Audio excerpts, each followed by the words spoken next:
in the corporate governance, my topic was always, I was emphasizing that this is not a new concept. Our Rigved is saying about the governance. So I was quoting this quote that corporate should act like honeybee, which suck the nectar of flower without affecting the fragrance of the flower and produce honey for the well-being of the society. Now, if you can understand this word, this is the governance. And this is the entire ESG concept also. Because you have a flower being company, and then you as a you are a honeybee. Honeybee means all the people, those who are working in the company, those who are work for the company and out and outside. So they are taking advantage of the company in a good sense. But if you are taking advantage out of proportionate, then it is a something different. So that's why the Rigved is saying that you suck the nectar of the flower without affecting the fragrance, without affecting the flower. And what you have to do, you are producing something for the well-being of the society, that is honey. So this is the basic concept, and I always say that you go to our Ramayana, you go to our trusteeship concept of Mahatma Gandhi, and you will find in so many places that we always talk about. So my subject is not a legal part, but I'm just saying that something which we are using since our childhood. I was mentioning that ESG concept is what? It's a sustainability. Okay. So first, before going to this, some few example and make you feel comfort, and then you also realize that yes, in your place you are also doing. First, we should understand what is this concept of ESG. So friends, when we started this, then there was a word in the corporate word. This was a word came, corporate governance. So people were talking about what is corporate governance? Is it transparency or is it accountability? You should do this. So the concept came Satyam Vad Dharmam Cha. Always speak truth and follow dharma. So this was a basic concept, and then governance thing is coming. Then suddenly the governance has taken place to GRC. Then now the BRSR code has come, and now the ESG. So let's confine to ESG. So ESG and earlier governance. So earlier governance was covering every part, but today we are covering the all part in a three different way. So first, people are saying that are the environment, the ESG is a sustainable, and there is a difference in sustainability and ESG. So answer is no. The whatever we are doing for the sustainability, for the business, for the society, and for the environment. So what we understand the environment is that what we are, the environment impact, carbon footprint, energy efficiency, water management, pollution, whatever we are doing. These are the things which we are creating. How we are using natural resources, whether we are reducing greenhouse energy by using solar. So you are doing sustainable sources for productive.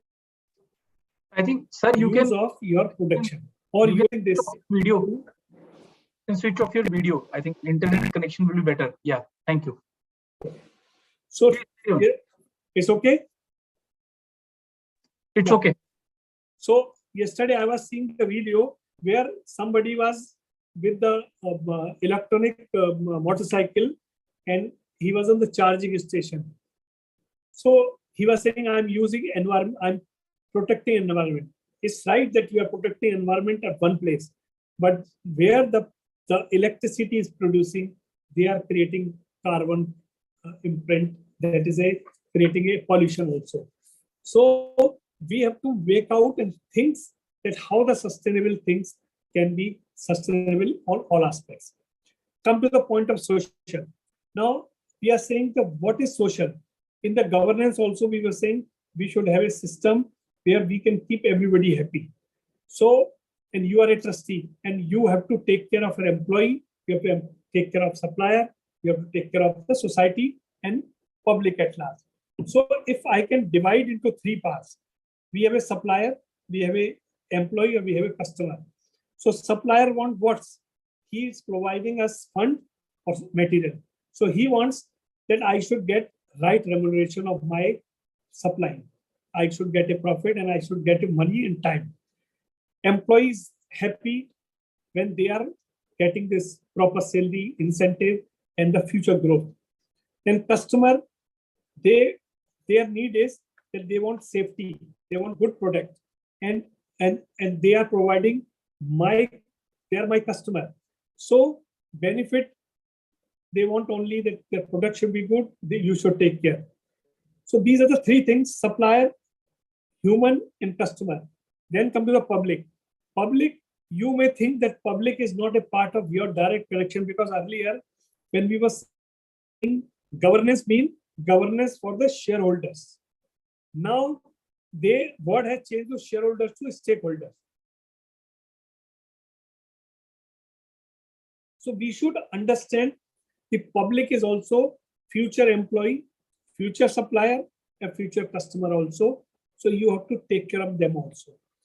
We have to just see how the diversity can take place, how we can engage community, because this, if we can help public, they can be future customer and supplier. And second is, suppose you have a factory and you are producing something, and you are harnessing something from the natural sources. It is your duty to return something. Your duty to give the community something. Your trucks are going in the night, you are disturbing, but in place of this, you are doing something good by starting a hospital, starting a school for them. So this is something community service. This is something which comes in the social. Then governance part, which I have just told you, Satyam Vad Dharmam Cha. This is the governance part which we are following, and we are not following from since beginning. And this is our culture. When a child is born, we are saying always tell truth, hamesha sach bolo. This is the point which we are saying. So this is the entire structure of governance. ESG is there. People say sustainability. This is another word. So sustainability is synonyms of ESG, or ESG is a sustainability. So the point is, whatever you are doing, you should create something sustainable. You should not create something for today. You should create for future.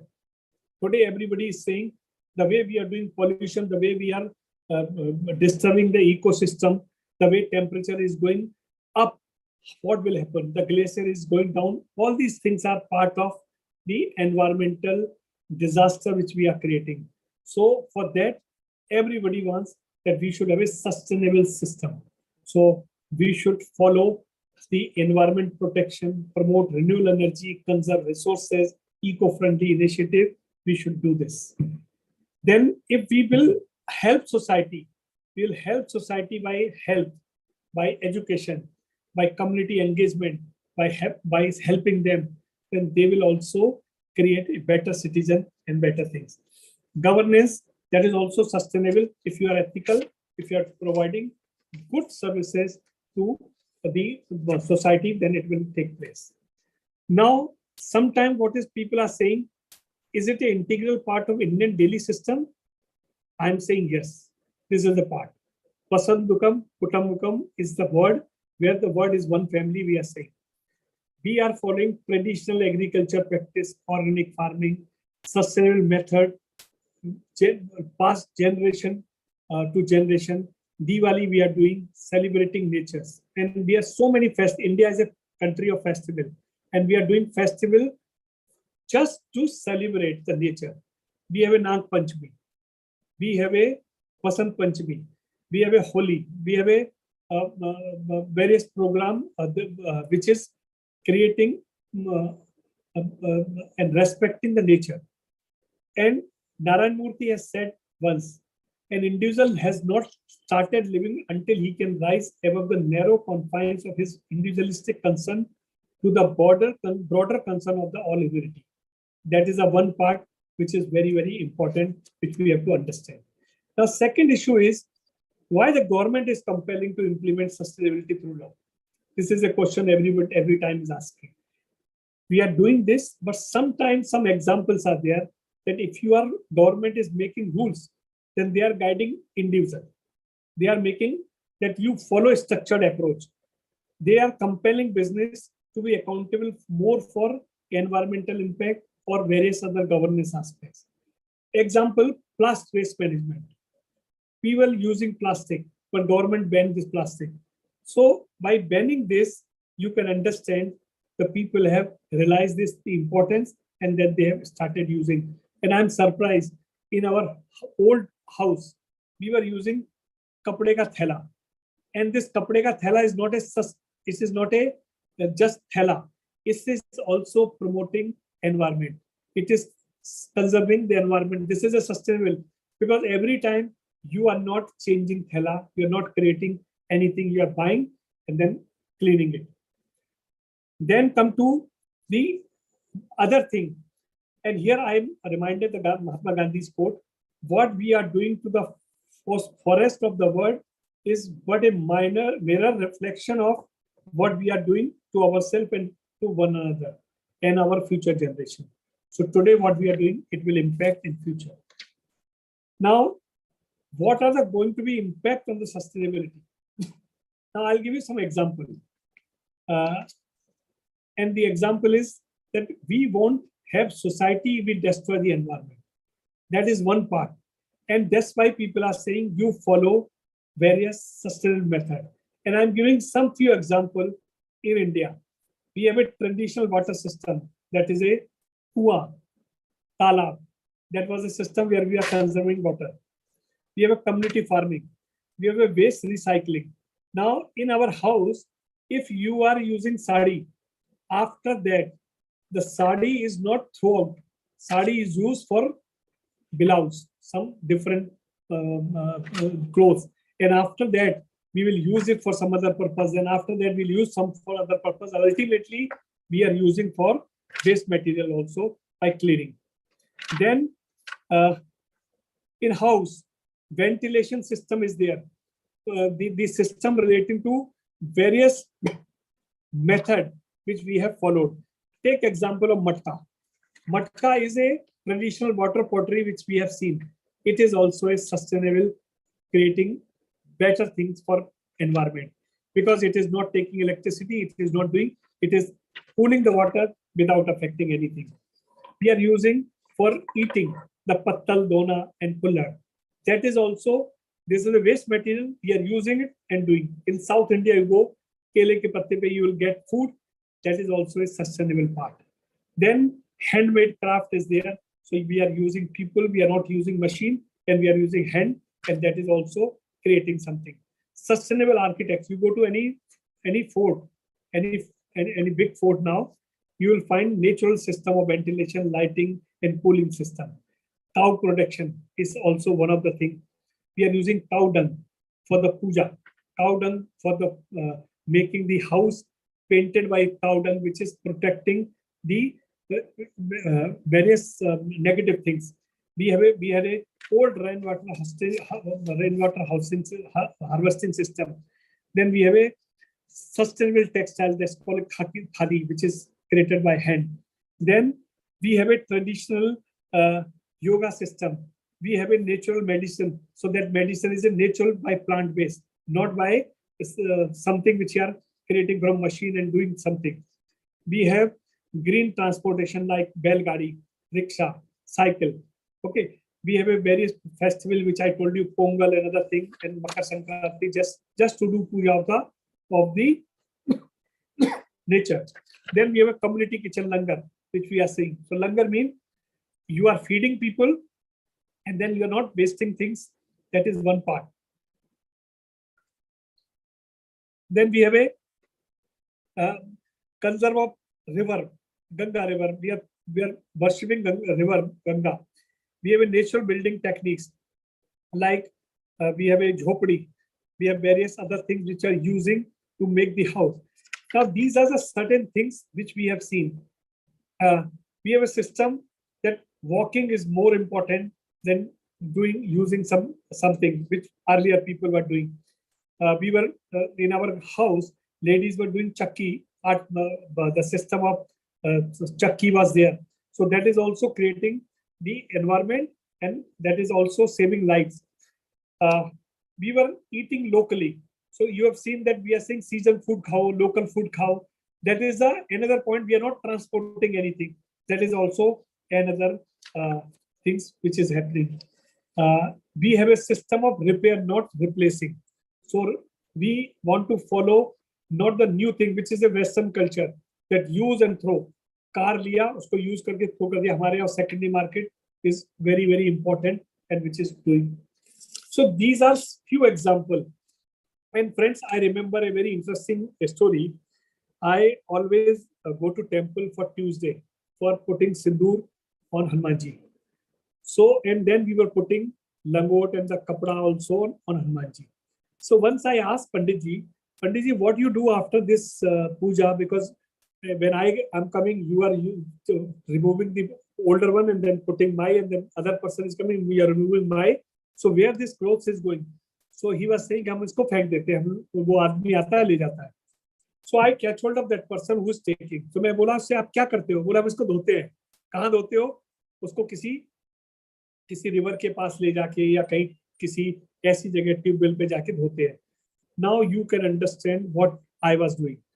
I was putting the clothes, they were removing, and he was taking the river side and removing. So to do this, how much disturbance in the natural resources we were doing, because we were creating a dirty water.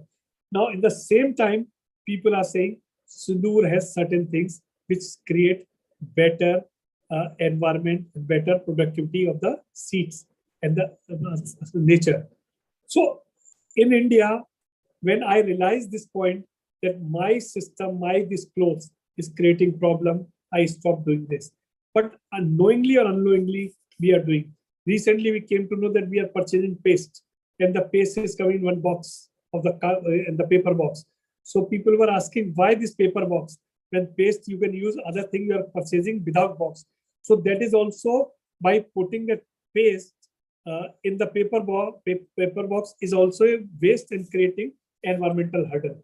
So you can realize every day we are doing something. So sustainability will come when we realize that whatever we are doing, it should have impact. We should realize that what we are doing today, we are purchasing laptop, iPad, but we are not knowing how to dispose of this, because this disposal is not taking place.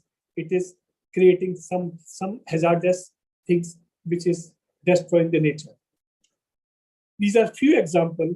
Now I'll just take few minutes and I'll tell you the ESG, how the ESG will help and what are the trends going on. So first I'll cover the advantage of ESG.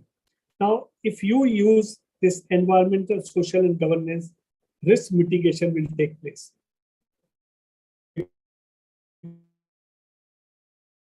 Because you will not face any challenges or aspects. Cost reduction will take place because energy efficient product will come, waste reduction will be there, sustainable supply chain will be there. So your cost reduction will be there. So it will increase your revenue and increase your profitability. Enhance brand reputation. Your reputation will increase because more customer will come, and the people, those who are following ESG, they are feeling that they are the good company. Then you can assess good capital. ESG focused funds are there. They are putting only money in the company which are following ESG. Lower borrowing cost is there because you are getting a extra fund, and higher investor confidence, and they invest money. Today, there are so many mutual funds are there. They are ESG focused mutual fund. So it can also reduce your cost and increase your profit, enhance productivity and new thing. So if you care your employee, so employee productivity and retention will increase because your company is taking care. So employees morale will high and your product profitability can go up. Supply chain. Now the SEBI, the BRSR code is saying that, or the ESG concept, that supply chain management from what you are buying and what you are selling, all the supply chain management you have to take care. So that is also you have to focus. So if you are following this, the disturbance of supply chain will stop. Long-term investor confidence will come. Anybody who is following ESG, they can understand, the investor can understand that this company is a long-term player, they will come. Innovation and efficiency, when you follow ESG, then something new will come and you will follow this. So innovation will come and it will create new product also. And the regulatory alignment also, because now ESG is a future and everything is coming out, and the way the entire world is committing, it will take place. So these are the few examples of advantage. And last, a few trends. The trends of ESG which is going on: increase corporate accountability will be there, more transparency, more accountability. Expand ESG integration in innovation and for investment. Regulatory development is taking place. Slightly higher and more restrictive things will be there. The rise of green finance they are coming out because they are investing money. Those who are saving environment. Then focus on social factors will also be there. More positive, more positive things will come, and more what you are doing good for the society will come. Supply chain will be ethical, sourcing will come. Supply chain transparency will also come. So ethical sourcing will play fair labor, because whatever you are saying you should be ethical. You should do the fair labor practice. So automatically this is chain reaction. Then education and awareness will also increase. People will follow. And here I will say that it is not following. We will realize that what we were doing earlier, which we have left, we should adopt that. And global collaboration will also take place, because climate change, all these cross-border affiliation, social inequalities, things are taking place. And then these all things will combine and they will come together. So these are my take on this. Last, I will say ESG is a part and parcel of our system, our society, our day-to-day life. If you start noting today that whatever we are doing is a sustainable thing and whatever we are doing is non-sustainable thing, and then try to replace this, we can help and we can make better society. Thank you very much. Thank you, sir. I think for the enlightening session on how ESG is actually part of our life and how this is not a new concept, because every time some new abbreviation or something new comes up, everybody thinks that, okay, oh, this is something which was there internationally. Now India will also adopt ESG and we'll do a lot of stuff. So thanks for sharing your thoughts. And I think before I go to Sukriti, I'll take this opportunity to inform all our learned participants that since this is the 149th webinar, so next Friday we would be celebrating the 150th webinar of the journey we started in 2020, and that's on a very important topic. Team, if you can put the flyer on the screen.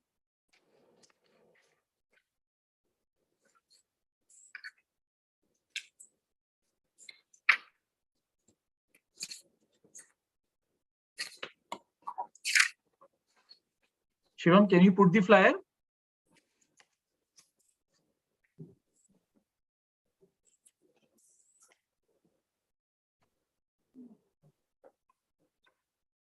I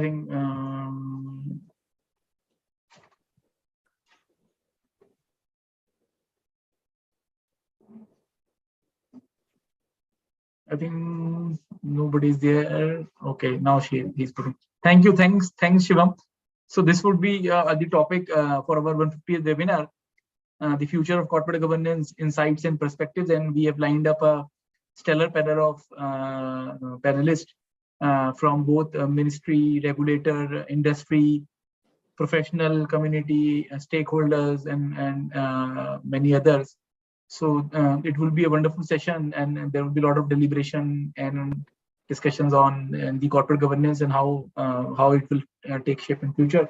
So we look forward for your participation in this webinar next Friday, and you have always supported us, and I hope you will make this webinar a great success. So thanks, Shivam. And now I'll ask Sukriti So she can share her insights and run a presentation on the topic how ESG can be integrated with the business and the importance of this in the course. So Sukriti, you can switch on your video and start your presentation. Yes, sir. Is the presentation? Yeah, you need to switch on your video.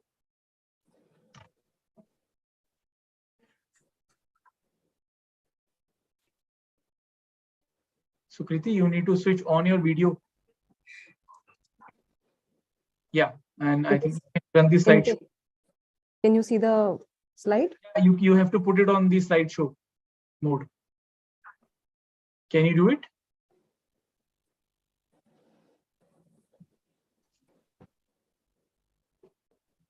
Is it coming now? Yeah, but you have to put it on a slideshow. Click the last button that's just near the on the border on the right hand side. Yes. Okay. Is it available now? Yes, yes. Thank you. Now you can run it. Okay. Thank you, sir, for this opportunity. And I'm very happy that I'll be presenting my views on this most relevant subject for businesses in today's time. 30 years ago, we had a different topic to discuss. Before that, we had a different topic. Today, the need of the hour is to integrate ESG awareness and how in the current functioning and how the present and the future businesses are going to run. So see, when the moment we start thinking about ESG, what happens is that something green or blue or something related to environment starts to come in our mind, and we are not able to collate the fact that ESG is not just related to ESG is just not related to the environment. It is a very commonsensical approach that we need to take towards taking any kind of decision. That is why we have social as well as governance factors also included within. So as sir has quite nicely explained that how our daily Indian ethos and values are related with sustainability. Sustainability is a word that is derived from the English word from its very from the dictionary meaning that it has, to sustain. To sustain is the meaning is to keep, and to keep for the longest time available. So in order to sustain something, there are certain decisions that we need to make. If there is a short-term goal that we have, then probably sustainability is not a framework that you would be interested in. But if you would like to keep your business or your establishment running for your lifetime, for generations to come, you want to build a legacy, and you would like to give back what you've taken, then definitely inculcating ESG framework and having a commonsensical approach is going to help you. So so sir has taken this word stakeholders. So stakeholders right now is not a legal term per se. We talk about shareholders a lot, and this has come a long way into our economic practices from the Western world, that we need to have a very shareholder mindset. So recently I had a very interesting encounter with one of the clients who said that, "Madam, are you trying to say that we should not think about shareholders and start thinking from the perspective of stakeholders, who can be anybody who's impacted by our businesses?" I said, "No, you don't have that option. By expanding your horizon towards the stakeholders does not mean that you drift away from shareholders. You don't have that option. NCLT was going to come after you." So from shareholders, you need to broaden your horizon towards stakeholders who are people and community and even the environment that is impacted by your ancillary actions. So before we move to the presentation, move further with the presentation, I would request all of you to just think from the stakeholder perspective as we move ahead. So what is ESG? What the environmental factor, the moment we are doing or inculcating any kind of ESG framework in a business, the environmental factors that currently that are there and that have been accounted. And I'm sure with time we will be evolving in this domain. But currently the factors that are there are the usage of energy, how much renewable energy you are consuming or you're making any steps to consume, the water and water consumption that you have, and your impact on biodiversity, carbon footprint, if you're creating any kind of pollution, emissions, and waste management. Now you must be thinking that maybe out of these factors, probably you are coming in one or two tables, but you're not you're not producing any waste, you are not into waste management facility. Or you could say that I'm not a water intensive unit, or I'm a service sector per se. Or you could say that, okay, I do create pollution because I'm a factory, but I do have state pollution or central pollution compliances in place.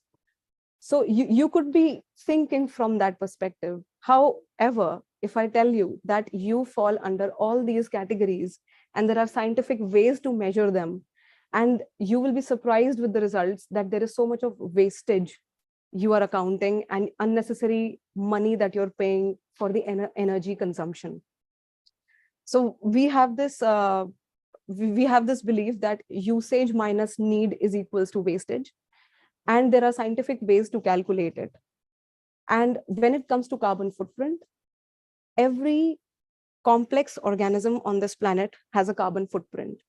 Any decaying process that takes place in the nature will emit methane or carbon dioxide in some form or the other.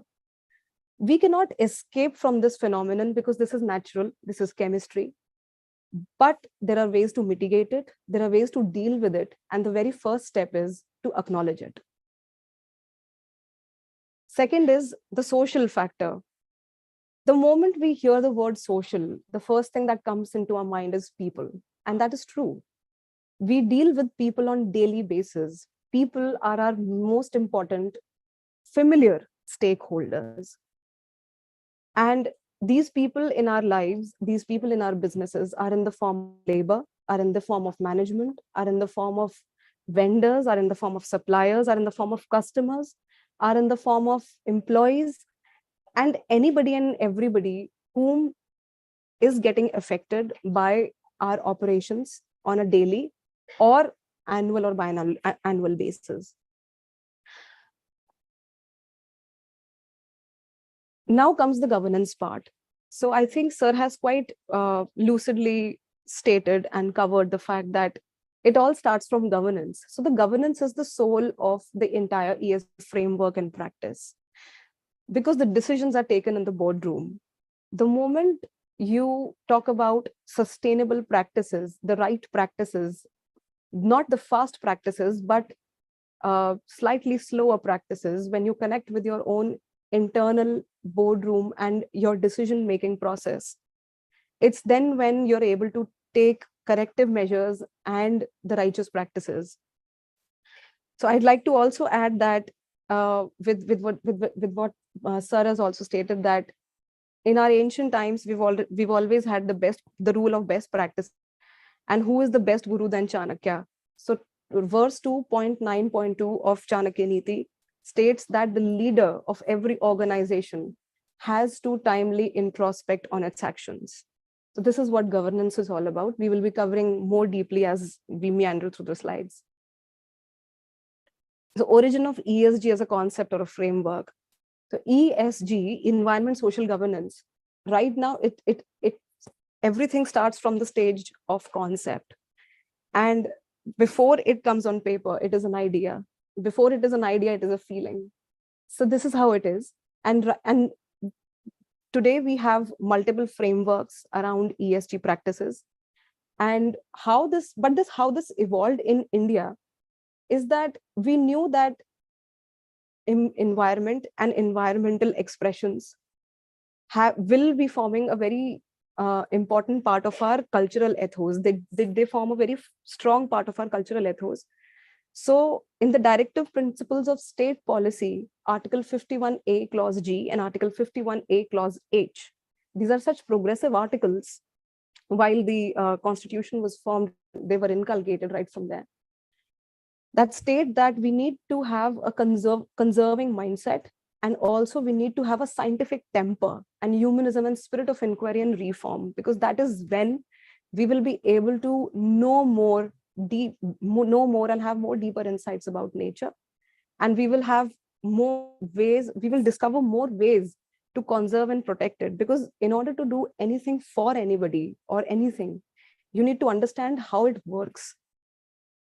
Article 48A, and then the most important step I think that was taken, it was 2014, section 134 clause 4 clause M, that states of the Companies Act, that states that the companies need to disclose if they are taking any proactive steps to mitigate on their energy usage, and what kind of practices they are doing with respect to inculcating more sustainability in their general operations.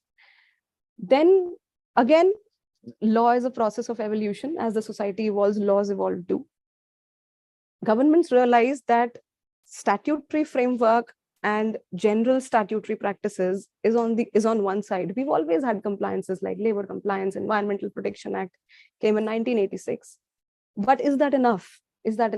So we came with national voluntary guidelines on social, economic, and environmental responsibility. I think this was quite a progressive move, because what happened is that now you are talking about responsibility. You are not talking about compliance. You're not talking about you need to do this, you need to do that, the statutory aspects. Now everything, even your best practices, ethics, have become your responsibility. So this, I think, was quite an important move. Within no time, in 2011 itself, we have NGRBC in place by SEBI, stating that 1,000 top listed companies now will have to adhere to the 9 principles that will be listed by NGRBC, that we will be discussing as we go ahead. Then we had BRR, business responsibility reporting, again a statutory compliance for 1,000 listed companies with more set of questions. We had CSR becoming a mandatory compliance in 2013. EPR, again a very important landmark change that came in the plastic waste management rules after the Almitra Patel versus Union of India judgment by NGT, that stated that all the companies who are into the manufacturing and manufacturing of goods and are into the packaging industry or are extensively dependent on packaging of their goods, then they need to take responsibility for the garbage that their consumers will be doing. So that's how extended producer responsibility was inculcated, because as you hear it, it's the producer's extended responsibility towards the waste that is getting produced, and it is a one-time use waste anyway. This is quite polluting. BRSR 2021, in 2021, 21st May 2021, we had a very progressive notification by SEBI stating that all top 1,000 listed companies need to disclose on their on certain aspects. They're quite deep seated questions, like disclose your emissions, disclose your water usage, and are you disability friendly company? Are you inclusive in your approach while you're hiring? Do you give options to people who have the acumen but do not have the technical expertise to do so? Are you going out of your way basically to include more and more people in your commercial practices? And now we have BRSR Core 2023 notification that has 8 and 9 more aspects that are different from BRSR currently, that also ask you to disclose on what kind of advocacy practices that you're doing. So basically what BRSR Core will try to do is that if the company includes itself with the customers, what kind of customer engagement you're having, what kind of, do you take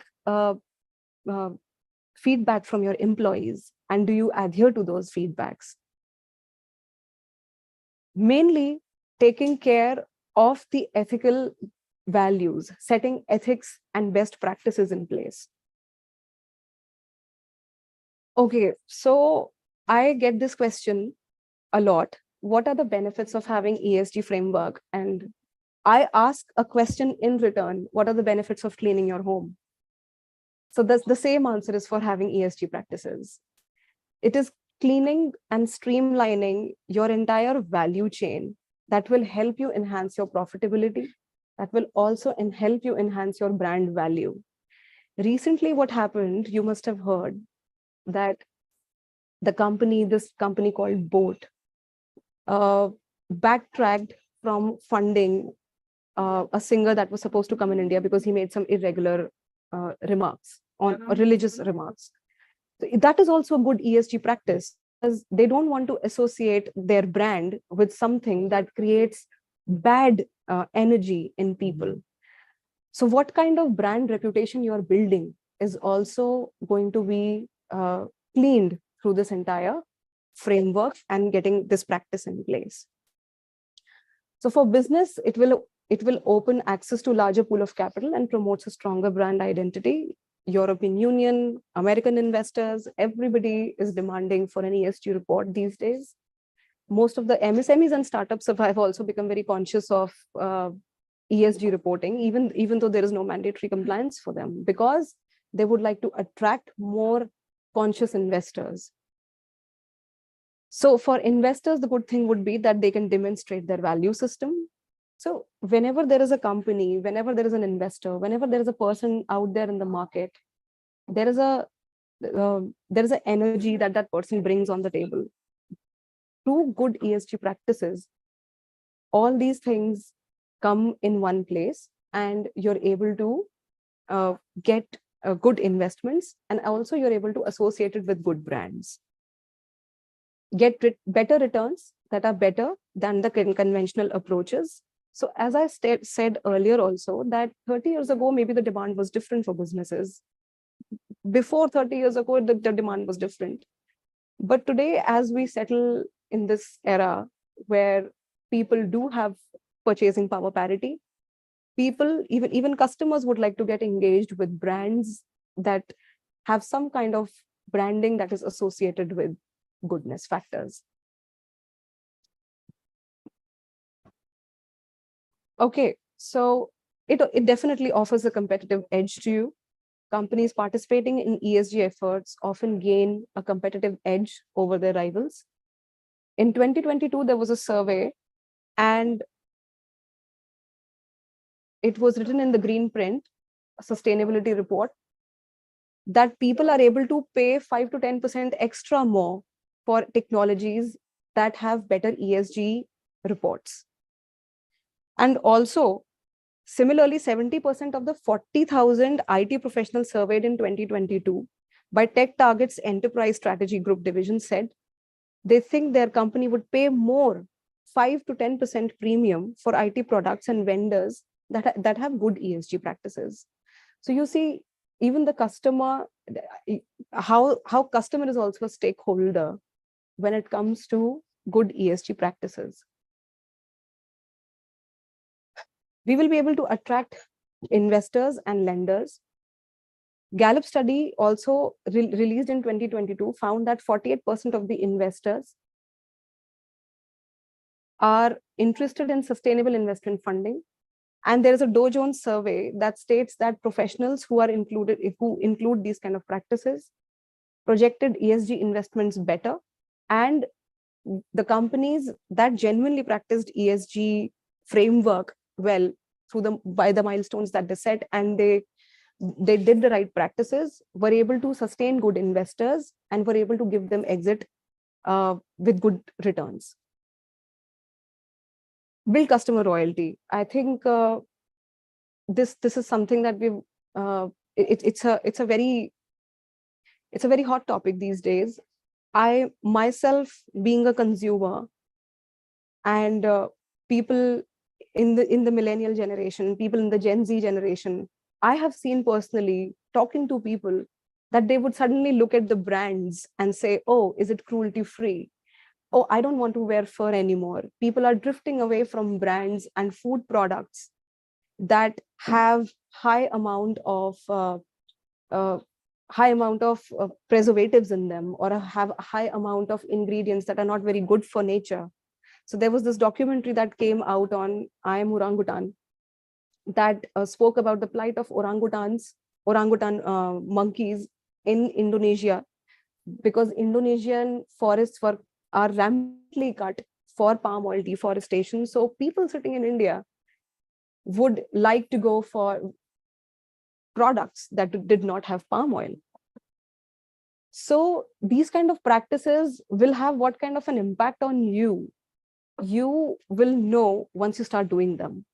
And now people in India have also started to become aware that most of the products that are there with a green mark might have products like gelatin, and gelatin is made from animal bones. So they are becoming aware. Customers are becoming aware. And due to this awareness, in 2013, Government of India banned all cosmetic products, beauty products that are tested on animals. And even in India also, there are all the brands that are manufactured in India are dermatologically tested, but they're not tested on animals, because this is the demand of the crowd. This is what people are wanting. This is what the customer is looking forward to. And you will also be happy and surprised to know that the fur market that used to boom in the 90s so much is actually on a global decline. And there are so many mink farms and fox fur farms that are getting closed down because of the consumer awareness.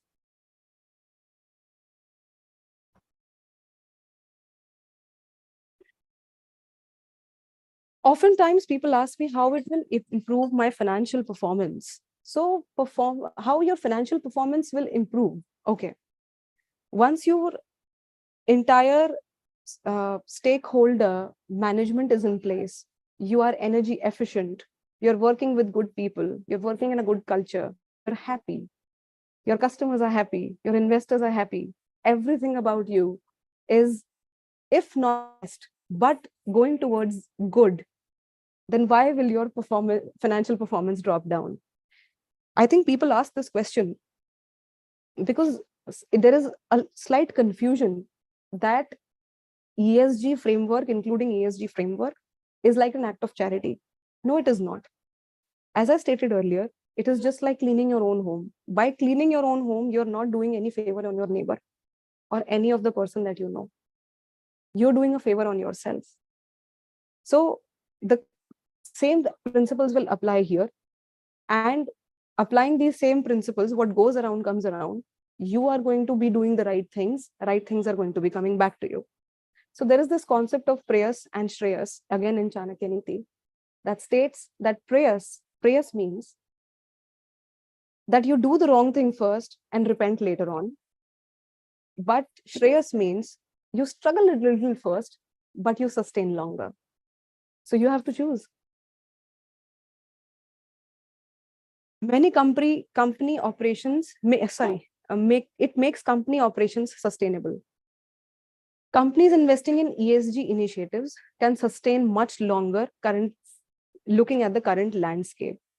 So we must be aware that if we are into business practices for a longer time, that there is a paradigm shift always that comes after a certain amount of years. And that paradigm shifts ends up impacting the economic practices, macroeconomic practices also. Right now, consumer is becoming aware, investor is becoming conscious, and brands have to behave in accordance with what these two people demand. So ignoring this is also not an option. Therefore, and this landscape is going to stay for long. This landscape is going to stay for some time. So we have to adhere to these practices and include best practices sooner, the better. Okay, so implementing ESG framework.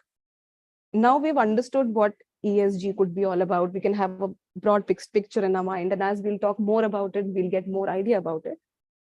But what exactly will ESG framework entail? The very first thing that you need to do, this entire framework starts with one thing, and that is introspection. It will start from the boardroom. You will have to understand how you're currently working, where you're at, what are the geographies that you're playing in, what is your market, what are your products, what are the statutory compliance that you need to adhere to. Firstly, all these things. This would be the process of introspection. And then you can set your objectives, setting an aim. This will include a materiality study. Materiality study is a comprehensive study in which we will be giving you a set of questions. You will be answering them. And based on your answers only, we will determine this is what you think is right for you. However, the expert opinion could be slightly different, but it will be worked out in accordance with your comfort. See, this is what the beauty of this entire framework right now is. It is giving us all the freedom to do whatever we want. But staying in the ethical realms, of course, because that's the ultimate objective of this practice. So materiality study, structure the supply chain in terms of sustainability. The materiality study, there will be a structure that will be given to you. And this structure will entail things like what are the things that are material to you? For example, do you think that in this materiality study, we will be able to determine what you think is important, and of course, what our expert opinion is. And with that, we will be defining a framework. In that framework, there will come certain targets and milestones, short-term and long-term goal setting with expert assistance. So for example, you set a target, you're a packaging company, for example, and you want to completely shift to sustainable packaging by 100%. You want to change to sustainable packaging by 2030. So in the next 7-8 years, what we will do, we will divide the long-term goal into short steps. In 6 months, what are the steps you need to do? With respect, you might have to do certain regulatory interventions also, because certain things are regulatory driven. Right now, we do have certain options that can be used in that can be used and that cannot be used. But there is a technology that you need to probably invest in. So we will be defining short-term and long-term goals for you. What all are the places that you need to intervene in? Then there is a roadmap that comes your way.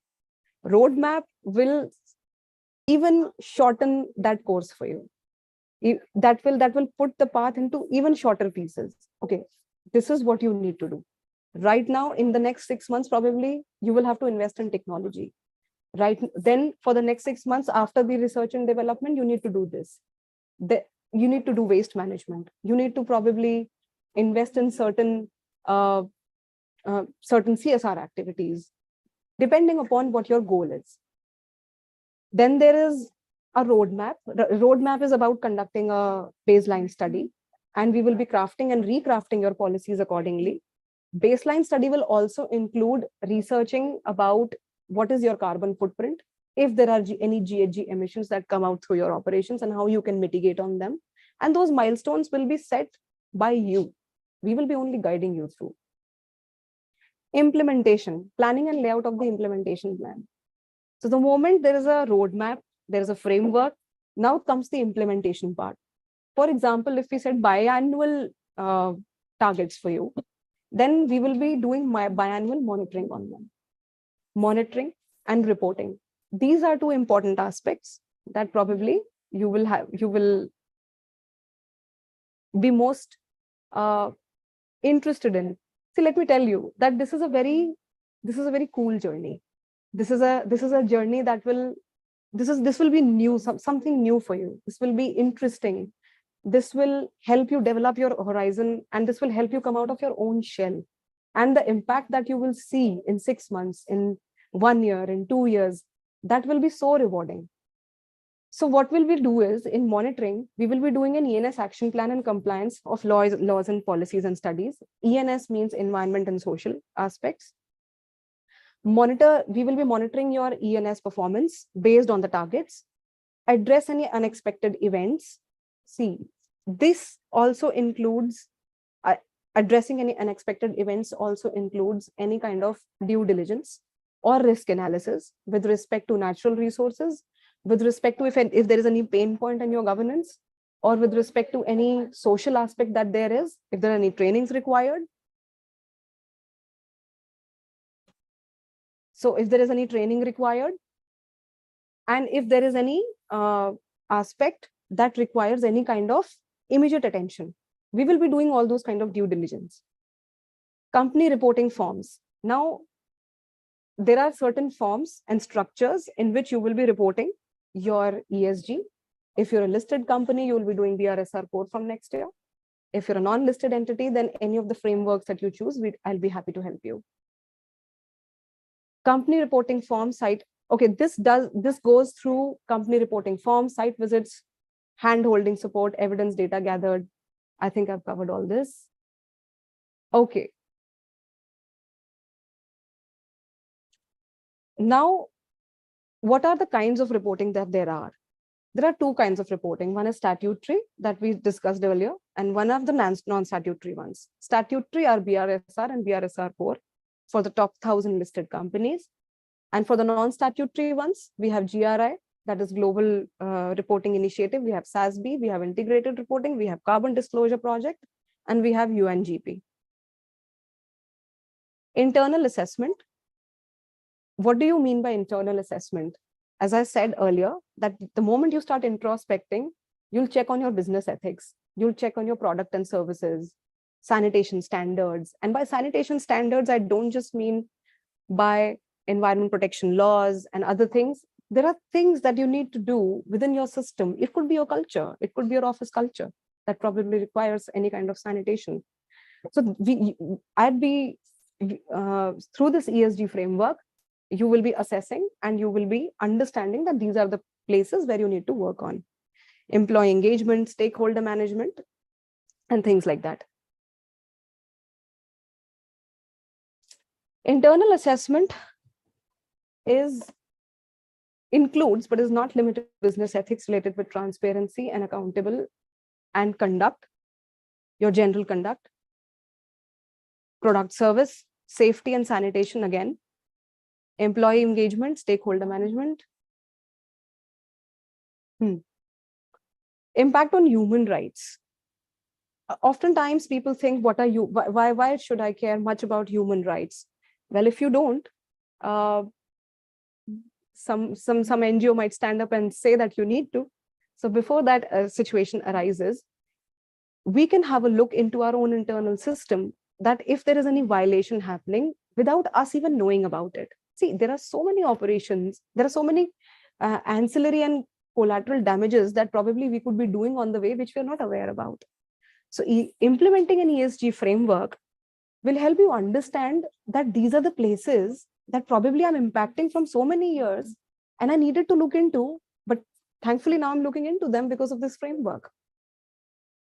Regulatory affairs and influencing engagement.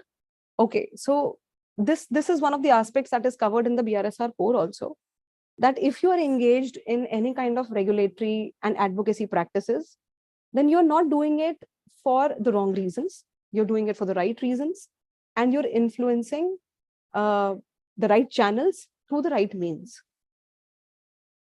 Measures on promoting inclusive growth and equitable development, measures on data protection and customer responsibility. Okay, so this first aspect, measures on promoting inclusive growth and equitable development. Oftentimes today, we think that, oh, we have more women, but are we also thinking that we are including any LGBTQ people or people with disability, people with different ethnic backgrounds, but they have the acumen to perform that duty? People who have the merits, but because of any kind of ethnic reasons, or because they belong to certain community, we are not discarding them outrightly.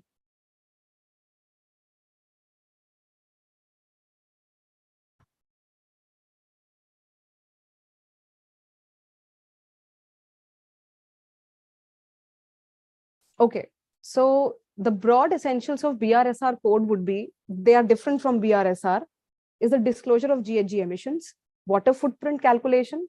See, water footprint calculation and energy footprint calculation are very important, because this is if impacting all the sectors. Even if we are a service sector and we are not, we think that we are not emitting any kind of GHG gases, then that's not true. The scope 3 emissions are found to be highest in the service sectors. So this is very important, and probably we can, through this reporting, we'll be able to understand the best practices. Waste management, it's very important that we are able to inculcate wet and dry waste practices, segregation practices. And with this, I would like to close my arguments, and I'd be happy to take the questions in the end. Thank you. It is not your argument, it is a presentation. Yes, sir. Coming from law background is difficult. Why didn't you take the KPIs? We have time. Okay, you can take it later. I think Miss Madhulika does. I think we'll take them with the questions. Madhulika ma'am is waiting. Hi, Miss Madhulika. Welcome to the webinar. I think you have to unmute yourself. Yeah. Hi, good evening, everyone. Good evening. I'll just reintroduce you. So, Ms. Madhulika, as I mentioned, is the Vice President and Chief Sustainability Officer in ITC. More than 29 years of experience, and she heads the sustainability of initiatives of ITC and implementing programs across functions. So, we are thankful to you for sparing your time. And we like to hear how your role in ITC in terms of how sustainability initiatives implementing in businesses, and how you see that there are benefits that the business is also reaping out of it, and how you take ESG companies, stakeholders, how you plan everything. So your experience on that will be great. Thanks for inviting me on this forum, and for giving me an opportunity to share my experience and my learnings in this domain. So first of all, I now have about 32 years of experience. I think 29 is a dated one. Okay, I'm sorry. 29 is my experience in Tata Steel, and now 2 years almost in ITC. And I've been working in this domain of sustainability for about close to 10 years now. And I've worked in various functions in Tata Steel, and I actually started as an IT professional in Tata Steel. But I found my calling when I got initiated into sustainability, and I actually got initiated. I was not working in the sustainability domain, but the CII ITC Center for Sustainable Development, they run a program of sustainability awards. And they have a program where they train the assessors from the business, and these assessors get an opportunity to do cross-business assessments. And that was my actually learning ground. I did those assessments for about close to, I think, 5 years, out of which 4 as a leader. So I got the opportunity to actually assess some of the leading organizations in the country. And then I moved as a sustainability, as Chief Corporate Sustainability in Tata Steel, and then started working in this domain. So that is, it is a very vast domain. One can, and if you're leading for large organizations, like whether it's Tata Steel or ITC, you can get easily lost or easily frustrated. But there is one, sustainability, and why is it becoming so dominant? Of course, I heard the previous speaker talking about BRSR and all those things. So, of course, regulations are now stepping in India also. It was there. I think the regulations around sustainability started stepping in Europe about a decade ago. But now India also has, at least if not better, but at par kind of a regulation in terms of disclosure requirements.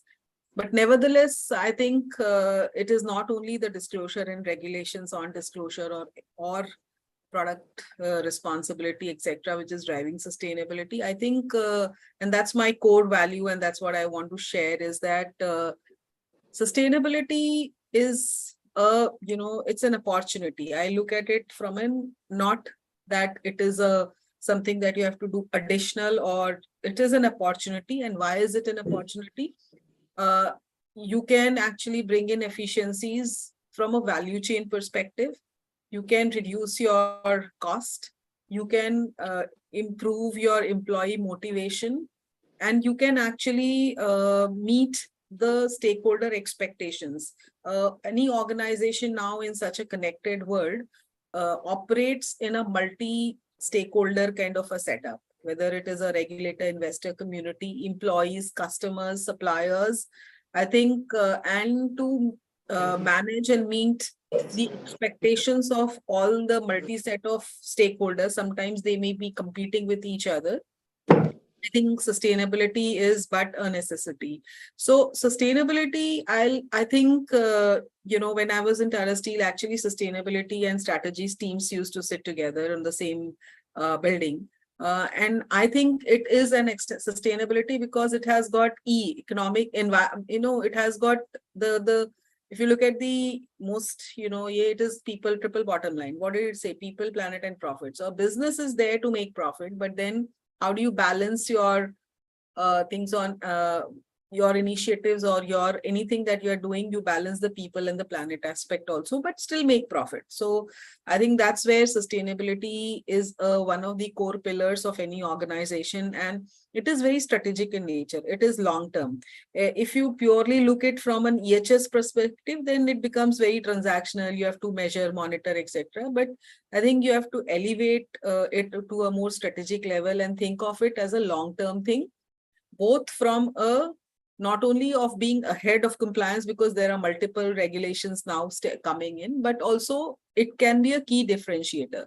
So you can actually look at it that what can I now with the whole materials world, you can see how can I use sustainability as a platform to look at creating value out of waste. So that is looking at more circular models, reducing my resource consumption, optimizing my energy consumption. All of these are actually it gives you a lot of differentiating factors, and it actually starts resonating in the products or services that you are going to the market with and serving your customers.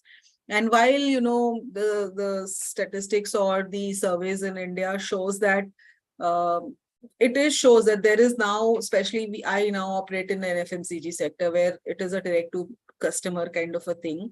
There is a shift in the customer mindset also, with the growing awareness on sustainability of doing a larger good to the society, to actually even change the buying decision, or not on a brand that you are very comfortable with, but a brand which stands for a value system, for something which is much more meaningful.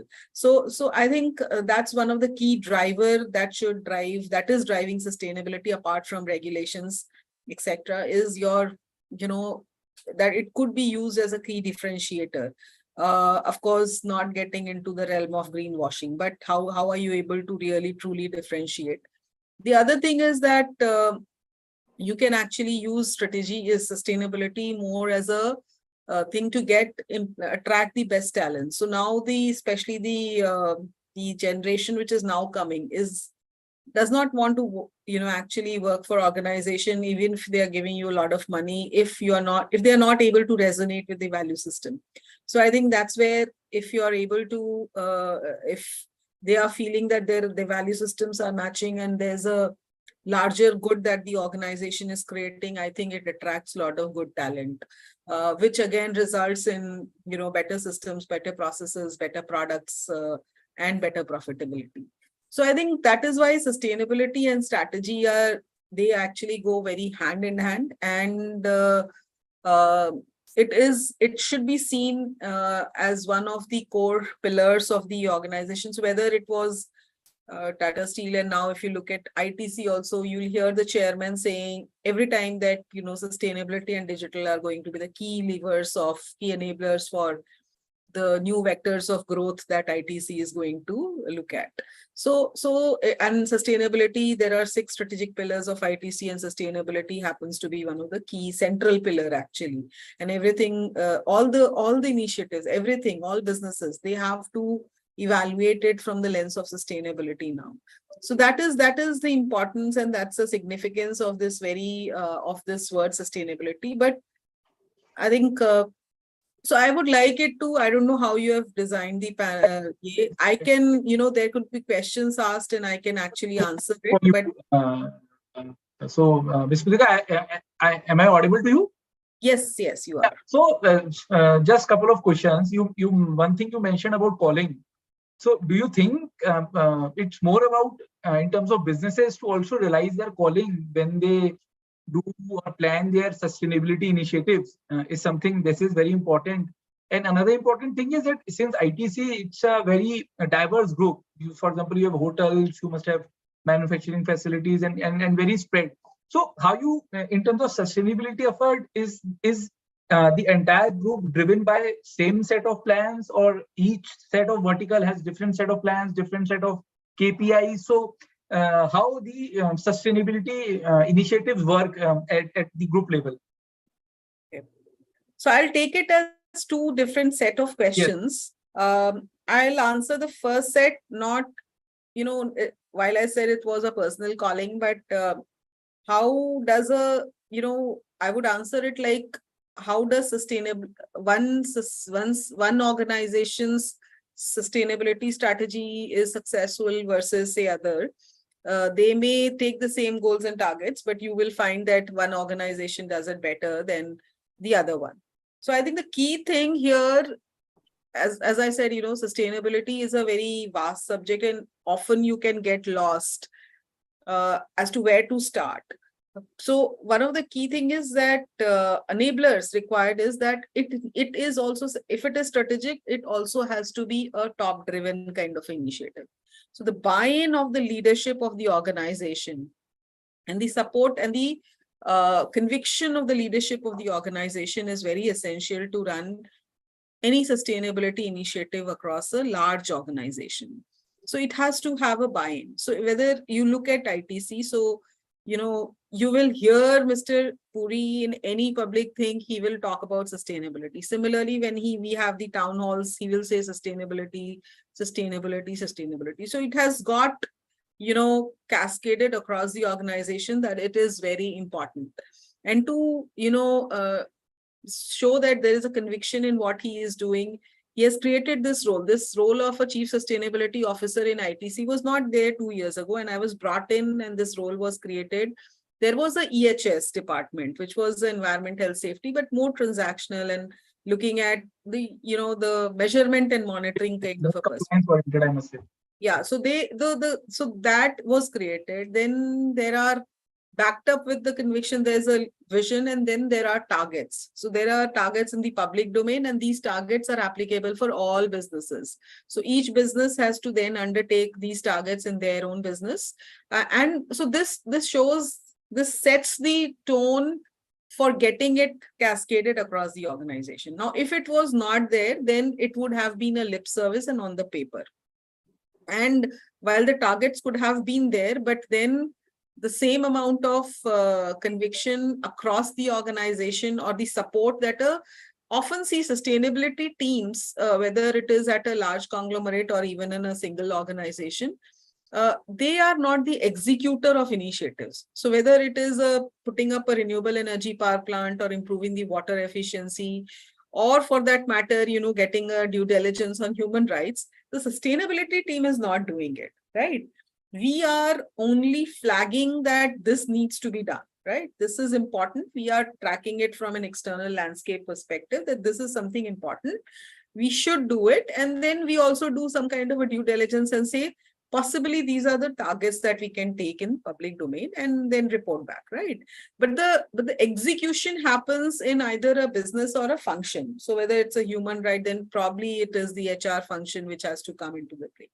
Often this is how sustainability teams and the function, they have to, so sustainability the execution doesn't happen, but you have to collaborate across organization in terms of either businesses or functions. I think that is one of the challenge of a sustainability professional or a CSO, certainly, because you have an external stakeholder set, but you have a very important internal stakeholders whom you have to actually engage a lot, socialize the whole subject, create a buy-in, apart from having a buy-in from the leadership. But of course, the support from the leadership is very, very important for the success. But creating a buy-in, socializing the whole subject, having their views, and then charting out the initiative and the targets, I think that's very important thing. And that's how now coming to your second part, how do you do it from a, how do you cascade, how do you run? So this is exactly, how we do. We have there is a target which is there, and we have our material issue. So that's material issue is where anyone should start off if you're starting your journey. So we have our priority areas. We have our 9 priority areas defined, and then and this could change. So we also do a very because this arena is very dynamic. And that's what makes it very challenging, and I think personally motivating. And that's where my calling was, because I get immense amount of learning each day, every day, so every day I'm learning. This is such an evolving field. And then from those 9 priority areas, we have the targets, and then we have the initiatives, right?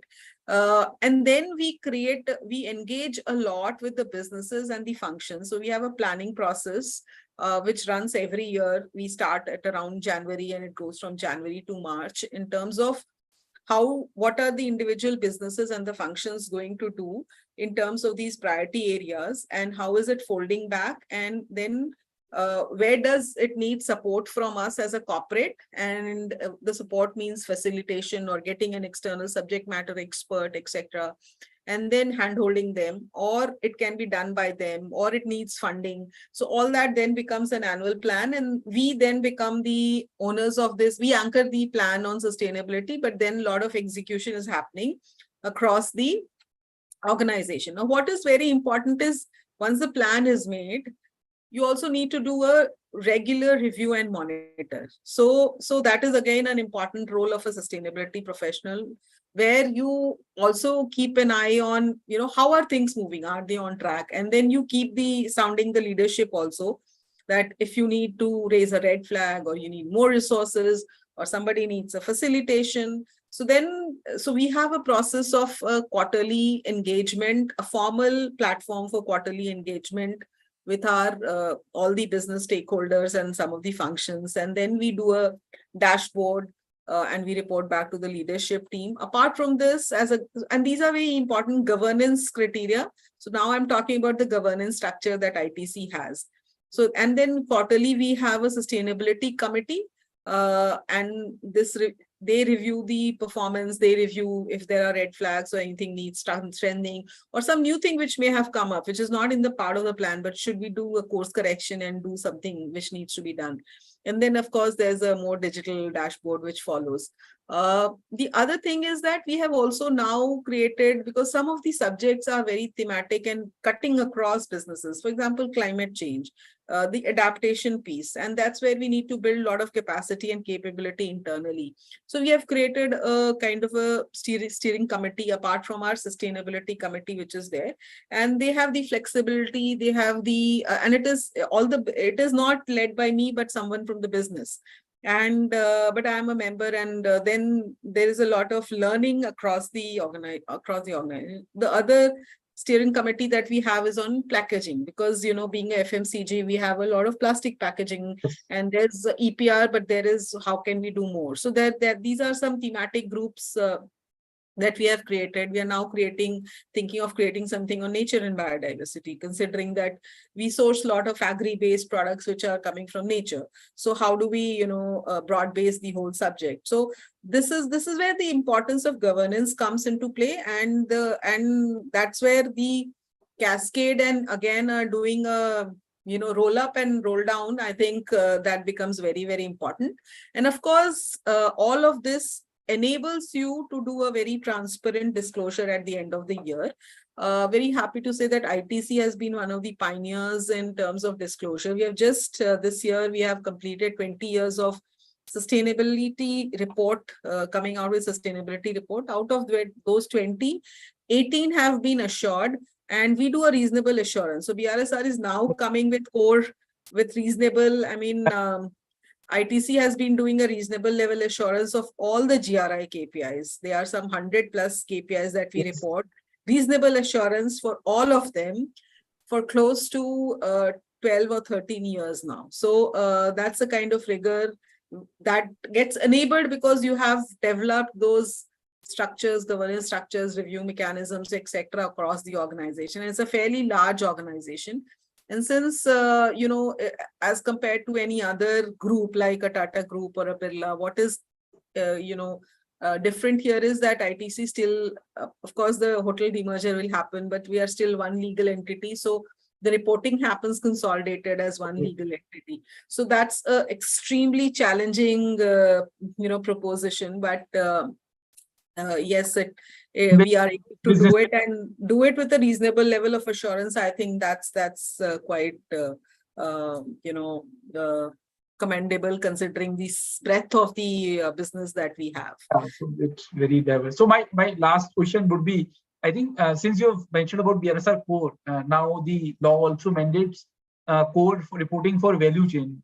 So how far you see this is practical, and in terms of implementation, this is a big obligation on the listed entities per se to educate, create awareness, and then make sure they follow those norms, and then you can report them well.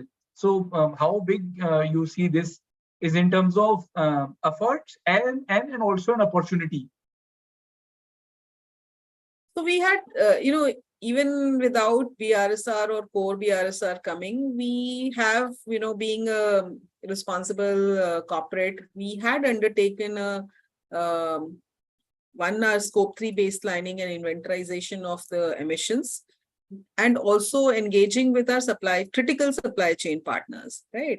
And so we had, and across the businesses, we had created a definition of critical, and then we had said, so across the businesses, we identified some 200 suppliers as our critical supply chain partners, and then we started engaging with them, building their capacity capability, and also we initiated the desktop assessment on key aspects of ESG that are material to us, right?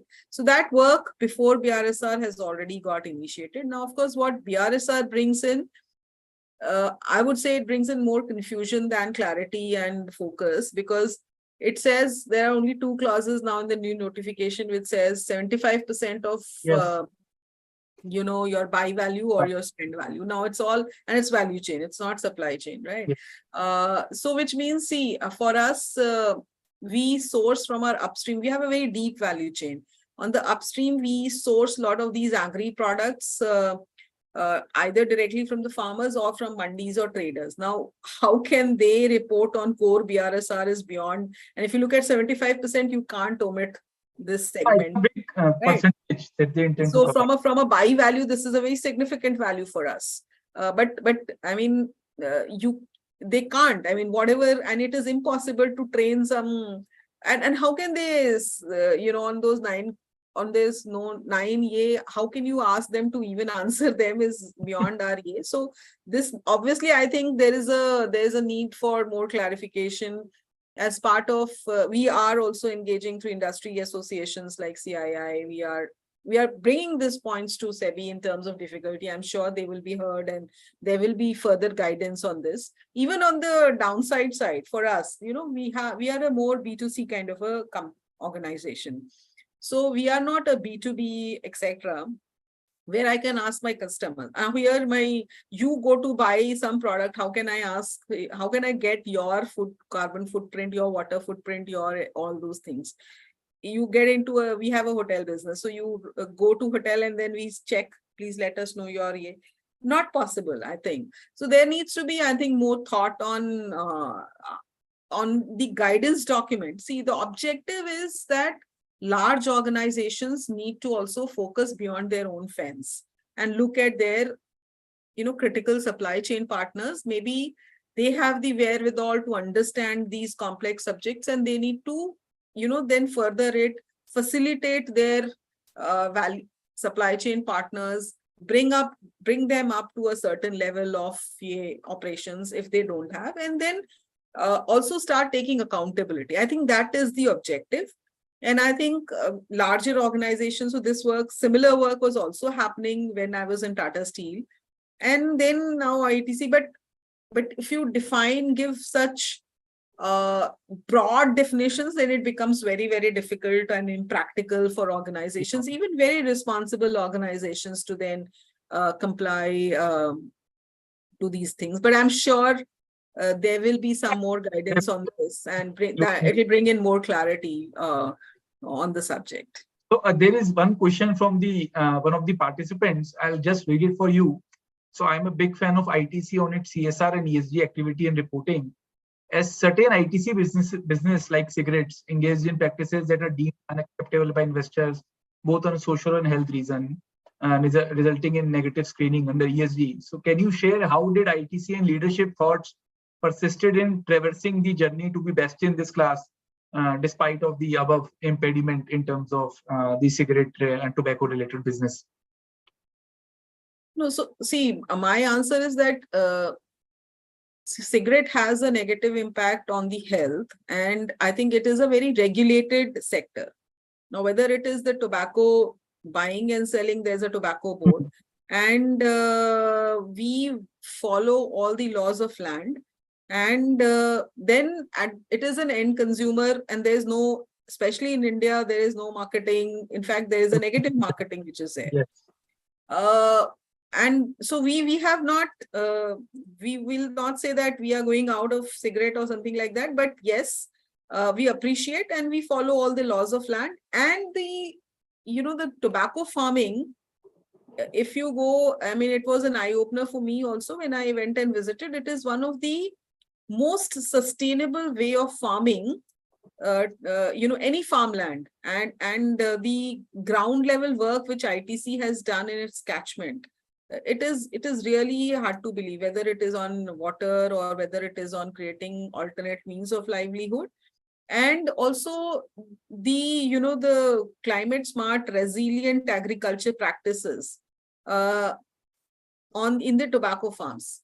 And that what has helped us to also take these learning to the catchments of our wheat catchments. So now we are taking all those practices to the wheat catchment that is in there. I would also say that, see, there are other sectors, like for all the climate change, for all the CO2, for all the fossil fuel that has been burnt. Do you equally hold responsible the oil and gas companies? Then they should be accountable, right? But we are also consumers, right? We also want to, as consumers, I also want to travel back from home in my own car, right? So as consumers, we also are responsible, and because we are consuming these products. So it is, I think, to give the responsibility only on the organization which is producing, but you are consuming, right? The market is there because there's a consumer, end consumer, right? So I would leave it at that. But now also the diversification strategy of ITC actually came from where it is, and it all our businesses, sustainability is not a lip service, or it is not on the fringe. And this is not the whole CSR piece.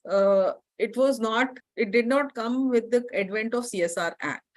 The whole CSR, or it is called the the social investment projects, SIP team has been there for more than 3 decades. And all the projects like the whole rainwater harvesting or e-Chopal or all those things, they have happened. These iconic projects have been happening for more than 3 decades because of the firm belief that you look at people, planet, and profit, right? So while you are making profit, but how are you balancing, and how are you broad basing that profit across people and planet, and how are you doing it in most sustainable way? Okay, so we are now, in terms of, if you look at our renewable energy footprint, so we have our own captive renewable energy plants, and our total footprint of whatever, energy, we have about 43% is coming from renewable sources, and we have a target of 50% of renewable energy by 2030, right? And most of it has been happening over almost a decade. And we have been one of the early, we have been putting those investments early on, about more than a decade ago, putting our wind farms, putting in our large solar plants across India, because we have manufacturing assets across India. We work a lot on water in our catchment area. And now we are, at places we work on a river basin level. And we are working on river basin and ensuring that even if we are not the only users in that catchment, but there may be other industries and other sectors, but we are working to create that river basin, becoming it positive. So that's the kind of work we are now doing. We are now working in 5 river basins. And this has come from the strength. We have worked in a river basin in the Pune area, where we have 2 factories. One is a foods factory, the other is a cigarette factory. And those factories are within economic zones where it's an industrial zone. So there are multiple other factories. But we have worked on the Gode River, where we have created, the whole basin has become water positive in about 5 years. And the whole work has happened on the demand side management, more in the community, it is a sugarcane growing belt. So how do you use less water? So that and how do you use less of groundwater? So all those work has helped in creating that whole river basin. And how does it help business? The business gets, because there's always availability of water in the river, and hence the industry, including ITC and all the other industries. We are a co-user in that segment. We have enough water so that water is available and it is not scarce. So these kind of, very, very, I'll say iconic work, which not many organizations think and conceive. They tend to look at only their fence, but we always look at it from a value chain perspective. I think this is a key difference as compared to any other, large organization having such deep value chains. You look at hotel business, it's one of the most responsible hotel chains in India now. All our owned hotels, they are all LEED Platinum certified. Now, some of the hotels, about 4 or 5 of them have now they are now rated by LEED as carbon zero. 2 of the hotels are now rated as LEED carbon zero water. And the whole credo is responsible luxury. Even before the single-use plastic ban came in India, I think if you go to ITC hotels, you would not have found plastic bottles. And they have had their own, water bottling plants at each of the large hotels, and the glass bottles were there. The use of plastic was minimal even before the single-use plastic ban came. Local sourcing of all the food products. So all these, it is ingrained in each and everything that happens, each activity. So each function looks at how can I do it in a more sustainable way. I think that is there. So this is what helps in actually creating a brand perception, despite whatever sector that we operate. But we have created that whole thing because of a lot of ground level work. It is not something only for a PR purpose. It is our belief, and there's a lot of ground level work backed up by ground level work, which gives us the strength to, yes, boldly say, stand in front and say whatever I'm saying today, right? So, thank you. Thanks a lot. Sir, you have any questions for Ms. Madhulika? Yeah, I have one question. Madhulika, I just want to ask, because sometimes what is happening, when you have to popularize anything, you have to go to layman style. Now, I started my presentation in the beginning. So I was telling you the layman style, what are the things and how we are using this sustainable thing in our daily life. So what is because this sustainability point is very important. Now, just now you have told, and I was also surprised that day when I went to ITC hotel and they were not giving the Bisleri water, and they were giving the water bottle. in the And glass this has bottle. been there for at least 10 years now. It is not, it's not a recent thing actually. No, I went to ITC hotel. I noticed this, that as compared to other hotel, they are giving. So tell me that how to communicate to the masses that what is this sustainability, how you are different, because you have an ISO certificate, you have a zero carbon things, you have all these things which you have just now mentioned, the zero carbon, your footprint in there in your hotel, and you are doing this. But until unless the layman is not understanding, the people are not understanding, they are not implementing, because this movement will not be successful only by doing few people. It should be a movement, it should be a mass movement that we have to do. If you have a target 2047 that you have to do zero carbon, you cannot do by alone by the doing corporates. You have to involve.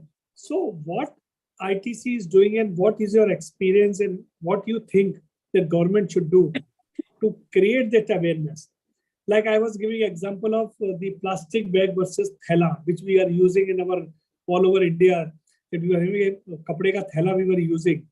So that is also another sustainable part, that we have replaced this and we are going to we feel bad now, thela leke jana. And now we are taking the plastic material or paper material. Both are bad. Plastic is worse and paper is also bad. So how to promote this in the masses so it can take a movement and we can achieve the target?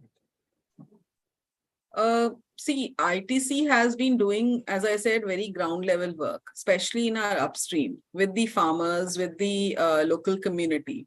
So we have, like, for example, a program called WOW, which actually started from the papers division of ITC to get the recycled paper back. So it was working with kabadiwalas to actually get the waste paper. But now when as the foods business started growing and as our FMCG businesses started growing, we made this as a platform for also, the other forms of waste. So all forms of, actually WOW works with, and it works actually in a lot of southern states. It works at a grassroots level in terms of creation of awareness of source segregation. So we as a consumer, or we as individuals living in this country, while we can crib that it is very dirty, but we are also responsible, because at our homes, how much are we doing to segregate the waste? About 70% of the waste generated in a household can be either recycled or can be very sustainably disposed. If it's a wet waste, it can entirely go in a kind of creating a manure or fertilizer, organic fertilizer. And if it is other forms of waste, then it can be segregated and most of it can be recycled back, most of it. The issue is when it gets all, all mixed together, and then it has to go to a landfill. And then you have to manage the landfill, I think. And then then either you incinerate, so you can do a waste to energy, but I think that's not the most economic and the most environmentally friendly way of disposal of waste. So ITC has been, through the WOW program, we have created this kind of a movement. It has touched more than 2 million, households till date. You can find or mention of all these details of all this in our sustainability report on our website. And you can get more details on how we are approaching. So this is one example. Then, as I said, now we are working, even before we did our scope 3 or climate, etc. We started working with our farmers, seeing the climate change as an important thing, and, the whole regenerative farm practices. So if we are able to educate the farmer or facilitate the farmer, and we are able to say that, yes, using these practices of farm practices, it actually in a long run helps in better productivity and yield. So that kind of, work is happening now on the agriculture front. On what should the government do or what we as an individual should do, I think this government has already, created a foundation of what we as individuals living in this country can do through that life program which has come. all of you can actually download it. It's available on Niti Aayog, and it has got some 75 list of activities which we as individuals can start practicing. It doesn't need any ITC or any government to help us, but of course, and what we are now doing is that we also have a large employee base. So we are now running programs on, we are picking one item of life and saying, then doing some kind of an activity across the organization in terms of promoting this and, gamifying it and creating a motivation around some aspect. As you said, we ran a program on the whole plastic waste management, and then we said, okay, what did you do? What can you do to adopt, and what did you do? And we kind of gamified it, and there was a lot of competition, and then it really creates a movement. But these multiplier effects can create, you take this to your family can take it to the next neighbor, one of the members. So that's how this whole movement starts. And the best starting point, I think the government has come with life, and the life has got some 70 plus list of activities which we as individuals can do. We just need to pick up and start doing it. I mean, there's nothing stopping us. I think now from a other consumer awareness, of course, that's a responsibility of organizations where, if you're bringing in a product, for example, I'm bringing in a product which is much more sustainable as compared to either my own previous product or somebody else's product which is available in the market. I think as a responsible corporate, there is a need to educate the customer in terms of what are the attributes which makes it sustainable, not into just saying because it is green. So now everyone is saying green, and there's a whole concept of greenwashing also coming, but using data and scientific means of explaining it in a very simple way. So you can do, now we have started doing LCAs for all these kind of products, so that we can now in a very data-based way, we can go and say that, why this is better than that. For example, the whole ITC Savlon also does we have these hand washes, and we came up with a powder version of the hand wash. So now if you see, we are now telling, okay, it uses about 60% less water. It has because it is a recyclable bottle that you are using, you are actually improving the circularity and actually reducing the CO2 footprint of the product. So these kind of communication is now also happening. And I think it's not only ITC, but everyone, most of the responsible product organizations who are taking these kind of products also need to come up with this kind of awareness creation on all these things. I think that is how it will take it to the next level. Of course, I'll say a very successful example of communication and which connected with all the consumer is the star rating of which came with BE of the electrical appliances. So now as a layman also, if I'm going and I understand it's a 5-star rating, even if I don't understand what energy, but it resonates that, it will use less energy, right? And then I take a conscious decision of buying a 2-star versus a 4 or 5-star, which is available, then that's my decision. But at least I understand. So I think the government, just today, I got the notification for the Eco Mark, which is going to come by Ministry of Environment and EA. So they are planning to launch an Eco Mark more on the lines of the 5-star rating system of PE for products, so that then it gives an explanation, but of course it will be backed up by a lot of technical details, but they are also trying to come out. So these are the kind of things which the government is doing and will come out. But I think as individuals, our starting point, we just need to go to the list of life, which has already been taken out by Government of India, and start practicing of the 70. Even if you've practiced 5, I think that's a good starting point. So okay. Thank you. Thanks, Ms. Madhulika, and thanks for sparing your time. It was wonderful insight from you on all the things, and we also get an insight of how ITC is planning in terms of its sustainability efforts. So thank you. Thanks again for joining. thank you. So I think we are already full of time now. There are a couple of questions we will reply offline because we are already at 6. So thanks everyone for joining in. See you next week on our 150th webinar, for which I shared the flyer earlier today, and hope to see you today. Thank you, Sukriti. Thank you, sir, and thanks, Madhulika.